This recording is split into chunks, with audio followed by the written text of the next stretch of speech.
जो रहते हैं उजालों में, जो रहते हैं अंधकार में, जो रहते हैं शब्दों में, जो रहते हैं निशब्द में, जो रहते हैं ब्रह्मांड के शून्यताओं में, जो रहते हैं पृथ्वी के परिपूर्णताओं में, वो रहते हैं बच्चों के किताबों में, वो रहते हैं साधु के रुद्राक्ष में। अंधे का आँख है वो, लंगड़े का वैसाखी है वो।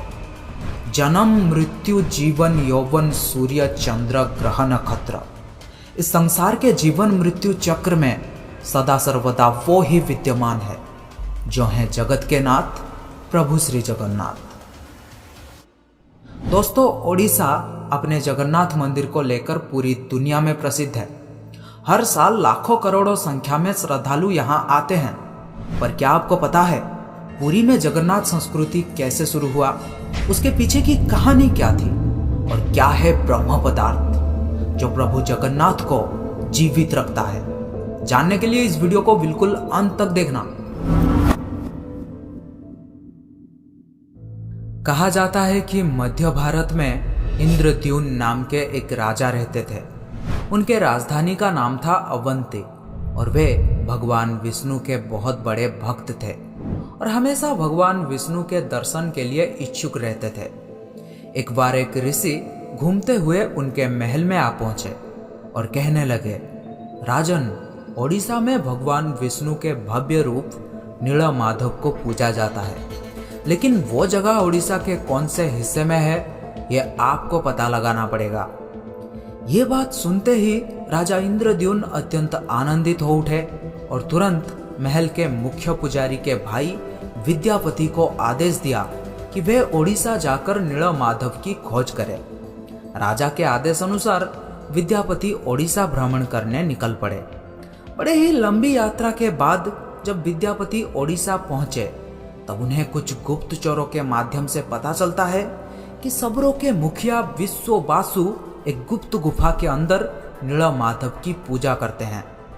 ये बात सुनते ही विद्यापति विश्ववासु के सामने विनती करने लगे कि वे उन्हें देव पूजा की स्थान दिखाएं, लेकिन कबीले के सरदार ने साफ साफ इनकार कर दिया। विद्यापति उसी गांव में कुछ दिन के लिए रहने लगे। कुछ ही दिनों में उन्हें विश्ववासु के बेटी ललिता से प्यार हो गया और दोनों ने शादी भी कर ली। शादी के कुछ दिन बाद विद्यापति ने अपने पत्नी को नीलमाधव की सिर्फ एक झलक दिखाने के लिए अपने पिता को मनाने के लिए कहा। अब बेटी की जिद को देखते हुए आखिर विश्ववासु भी मान गए, लेकिन एक शर्त पर कि विद्यापति के आंखों में पट्टी बांधकर लिया जाएगा। पर विद्यापति बड़े ही चालाकी से अपने साथ कुछ सरसों के दाने ले गए थे और गुप्त गुफा तक पहुंचने के रास्ते को याद रखने के लिए रास्ते में सरसों के दाने गिराते गए। गुप्त गुफा में पहुंचने के बाद जब विद्यापति ने आंखों से पट्टी निकालकर नीलमाधव की दिव्य छवि को देखा तब वे उन्हें देखते ही रह गए। गुप्त गुफा से लौटकर विद्यापति ने राजा को सब कुछ बताया और राजा ने भी अपने प्यारे भगवान के दर्शन के लिए तुरंत निकल पड़े। लेकिन जब राजा इंद्रद्युम्न विद्यापति के साथ गुप्त गुफा में पहुंचे तब उन्हें वहां कुछ नहीं दिखा। नीलमाधव अंतर्ध्यान हो चुके थे। राजा निराश होकर महल में लौट आए, पर उसी रात को उनके सपने में जैसे देवलोक से कुछ संदेश आया था कि वे पुरी जाएं और लकड़ी के एक दारू को बाहर निकालें जो पानी में तैर रहा होगा। राजा ने भी इस संदेश का पालन किया और उन्हें पुरी के समुद्र तट में सच में एक लकड़ी का तना तैरता हुआ दिखाई दिया। लेकिन राजा के सेवकों के लाख कोशिशों के बाद भी कोई भी उस लकड़ी के दारू को उठा नहीं पा रहा था। अंत में कबीले के सरदार विश्ववासु के सहायता से उस दारू को महल में लाया गया, परंतु उस लकड़ी के दारू में से कोई भी कारीगर नीलमाधव की छवि तराश नहीं पा रहे थे। कहते हैं कि जब इस काम को करना नामुमकिन हो गया तब देवताओं के शिल्पीकार श्री विश्वकर्मा एक बूढ़े बढ़ाई के रूप में प्रकट हुए।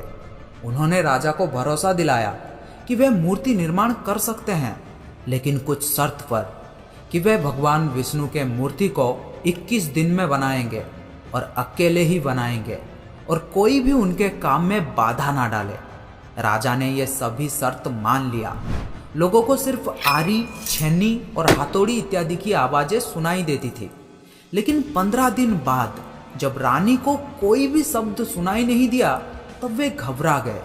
उन्होंने सोचा कि बूढ़ा कारीगर शायद भूख प्यास से मर गया होगा।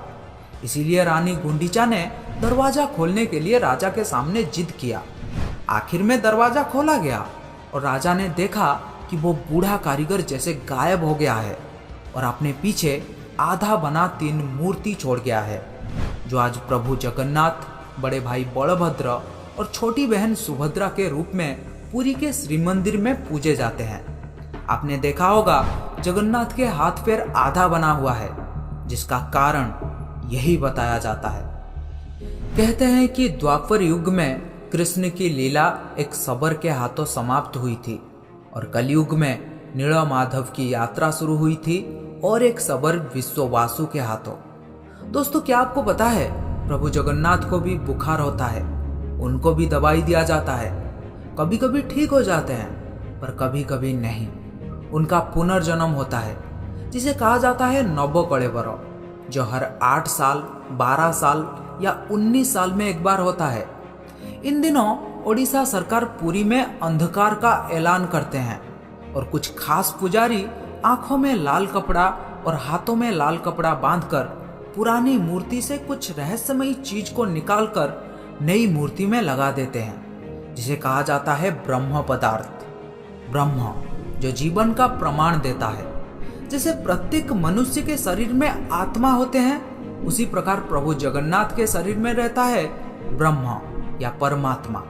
यही कारण है कि प्रभु जगन्नाथ दुनिया के एकमात्र जीवित ठाकुर हैं। वो जो भक्तों के पुकार सुनता है, समझता है और इच्छाओं को भी पूरा करता है। ब्रह्म को लेकर हमेशा सवाल उठते हैं। भक्त हो या संत, खोज करता हो या शोध करता, हर कोई ब्रह्म के सच्चाई जानना चाहते हैं। लेकिन आपको बता दूं, आज तक किसी को भी नहीं पता आखिर ये ब्रह्म है क्या। कुछ लोगों के अनुसार ये श्री कृष्ण या बुद्ध के अवशिष्टांश हैं और कुछ लोगों के अनुसार ये एक तांत्रिक शक्ति या फिर एक पौरालौकिक शक्ति है और कुछ लोगों के अनुसार ये एक पवित्र आभूषण या फिर एक दुर्लभ पदार्थ है। कहा जाता है कि जब श्री कृष्ण की मृत्यु हुई थी तब एक सबर ने ही उनका अंतिम संस्कार किया था। लेकिन उस वक्त श्री कृष्ण का दिल अथवा हृदय आग में जला नहीं था, जिस वजह से सबर ने उस हृदय को लकड़ी के गुच्छे में बांधकर समुद्र में प्रवाहित कर दिया था, जो फिर बहते बहते पुरी के समुद्र तट में पहुंचा और जहां से फिर राजा इंद्रद्युम्न प्रभु के मूर्ति निर्माण कर पाए थे। यह था प्रभु जगन्नाथ के मूर्ति निर्माण की कहानी। अगर आप ब्रह्म के बारे में और अधिक जानना चाहते हैं तो मुझे कमेंट बॉक्स में बता सकते हैं। और इस वीडियो का टारगेट है 10,000 लाइक। मुझे पता है आप लोग कर सकते हैं, तो जल्दी से लाइक कर दो और कुछ करो ना करो मुझे नहीं पता, लाइक करो जल्दी। Thank you.